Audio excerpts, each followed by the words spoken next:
The Hoover Dam wasn't built in a day, and the GMC Sierra lineup wasn't built overnight. Like every American achievement, building the Sierra 1500 Heavy Duty and EV was the result of dedication. A dedication to mastering the art of engineering. That's what this country has done for 250 years, and what GMC has done for over 100. We are professional grade. Visit GMC.com to learn more. Assembled in Flint and Hamtramck, Michigan, and Fort Wayne, Indiana, of U.S. and globally sourced parts. Out here, there's no one way of doing things. No unwritten rules, and no shortage of adventure. Because out here, the only requirement is having fun. Bank of America invites kids 6 to 18 to golf with us. For a limited time, sign them up for a free one-year membership, giving them access to discounted tee times at thousands of courses. Learn more at bankofamerica.com/golf with us. What would you like the power to do? Bank of America. Restrictions apply. See BofA.com/golf with us for complete details. Copyright 2025 Bank of America Corporation. This is Optimal Work Daily. The Real Reason Self-Promotion Sucks. Part 2 by Margo Aaron of ThatSeemsImportant.com. On doing nothing. We love nothing. Nothing feels safe because it's not really nothing. It's waiting, preparing, getting all of our ducks in a row. You're doing a lot of work while you're doing nothing. You make a laundry list of things that you must have in place before you can start promoting. My site isn't optimized. My copy on my About page isn't done. I need a logo. I don't have my funnel optimized. And they're all perfectly legit reasons. Trouble is, there are always perfectly legit reasons to do nothing. There are a million things wrong with this website right now. Typos I haven't caught yet. No lead magnet. A crappy logo that I made in an hour and now won't load properly. But I haven't had a chance to fix it. The point is this. There are a million things that are wrong and will continue to be legitimate reasons for you not to act.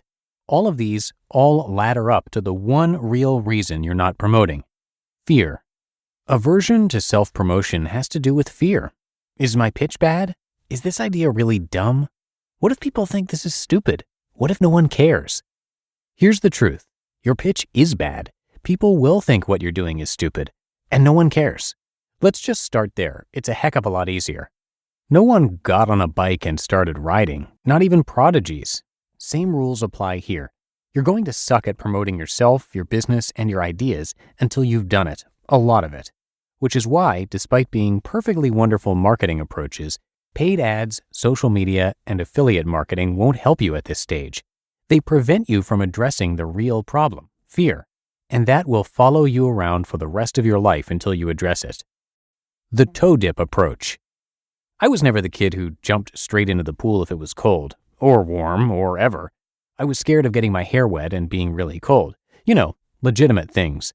But if I didn't get in the pool, I'd be forced to sit outside with my parents, who were not fun to play with. So I'd get in the pool slowly, at my comfort level, starting with my toe. If I determined the temperature wasn't life-threatening, I'd put my entire foot in. Then my leg, but only up to my knee, then up to my thigh. Eventually, I got in the pool and had a blast. That's how I recommend you address your discomfort with self-promotion, slowly and methodically, without wasting too much emotional energy hating yourself or squandering money on ads before you're ready to run them properly. The idea is build up your tolerance for discomfort in stages. Dip your toe in. I like to start by doing things that are kind of visible but not too visible. 1. Update your Twitter bio with a link to your site and a blurb if you're daring. 2. Update your Instagram bio with a link to your site and a blurb if you're daring.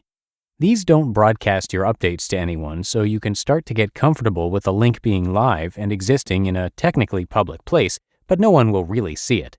Then you can stick your foot in. 1. Update your Facebook bio and/or put your link on your profile somewhere. 2. Tell a friend you trust about your new project, over drinks. Even if they're not your market, unless you have really friends, they're going to be excited for you regardless of the topic, and that excitement helps. The goal here is to boost your confidence and get you comfortable with being out there. You're not even promoting, per se. You're acknowledging the project is real and live and exists in public and could possibly be seen by others, which is frightening. As you start to get more comfortable with being out there, you can move to the next stage, which is a bit more public. 1. Update your LinkedIn bio. You can turn off the broadcast feature so your friends aren't notified unless you want them to be. I recommend using the broadcast feature, though, so more people get the update in their news feeds. But if you're still dipping in your toe, don't stress about it, just update. Get yourself comfortable with the link being live and up. 2. Email a few of your close friends or colleagues and tell them not to give you any constructive criticism for at least 2 weeks. That way you're facing your fear of people seeing your site or project and judging you, but you don't get any feedback that could deflate you until you're ready to take it objectively. We all get defensive, or worse, hurt, when we get feedback before we're ready. 3. Post in a Facebook group where you know no one. Anonymity is a godsend when it comes to overcoming your fear of promotion. 4. Post in another Facebook group with the same copy you used before. And 5. Post in a different Facebook group with different copy. Facebook here can also be LinkedIn. It doesn't matter. Slowly up the publicness of your promotion. There are a ton of little things you can do to increase your tolerance for discomfort. The goal is to get to the point where you're no longer scared and you're having some fun being creative. The more little things you do, the less vulnerable you are to the reactions of others. Self-promotion exposure therapy. The first question people ask at networking events or extended family dinners is always, "So what do you do?" Instead of panicking, test out different pitches and positioning for your business. You can even say, "I'm working on something new, but I'm not sure how to describe it yet." The idea is to get yourself comfortable with talking about it and getting blank stares, and you will get blank stares. It feels like, but if you learn to expect it, it gets easier. In between blank stares, you will also get that one person who is part of your target market, and that's the moment you'll realize you're not being self-promotey. They actually want to hear all about your product or service. Your target market wants to hear about your product or service. When you're speaking to people who speak your language, who are interested, who need and want what you're selling, it stops being self-promotey and starts being helpful and appreciated. Anyone who tells you you'll get over the fear either doesn't have it or is lying to you.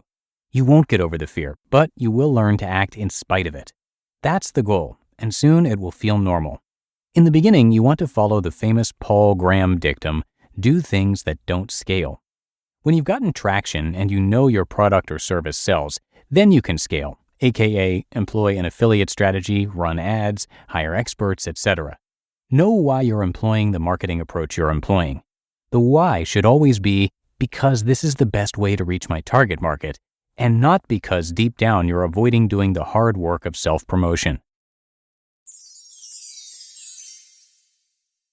You just listened to part 2 of the post titled, "The Real Reason Self-Promotion Sucks" by Margo Aaron of thatseemsimportant.com.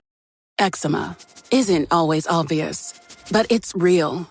And so is the relief from Ebglyss.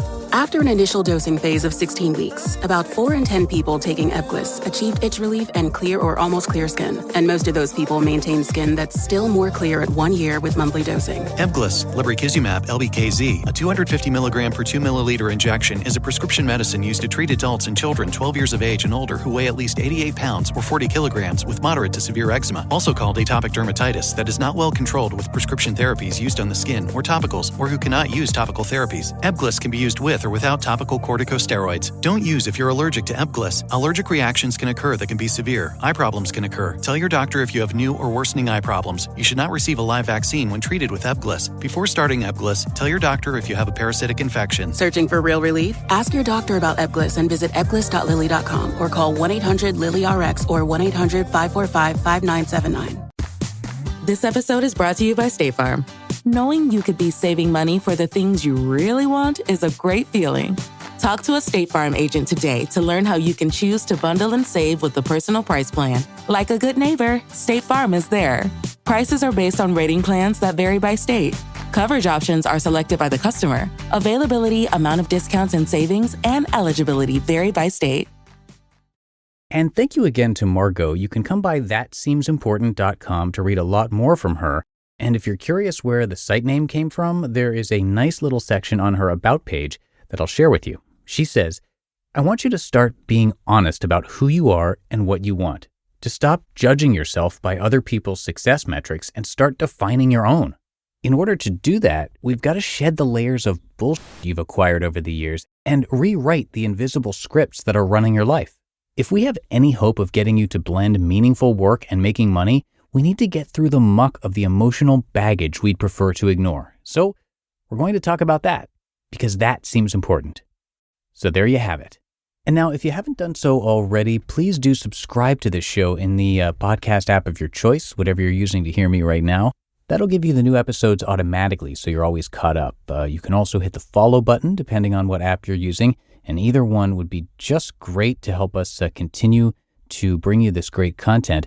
We're now in Apple Podcasts, Spotify, Amazon Music, and Audible, and more. So again, thanks so much for subscribing or following. Have a great rest of your day, and I'll see you back here tomorrow, where your optimal life awaits.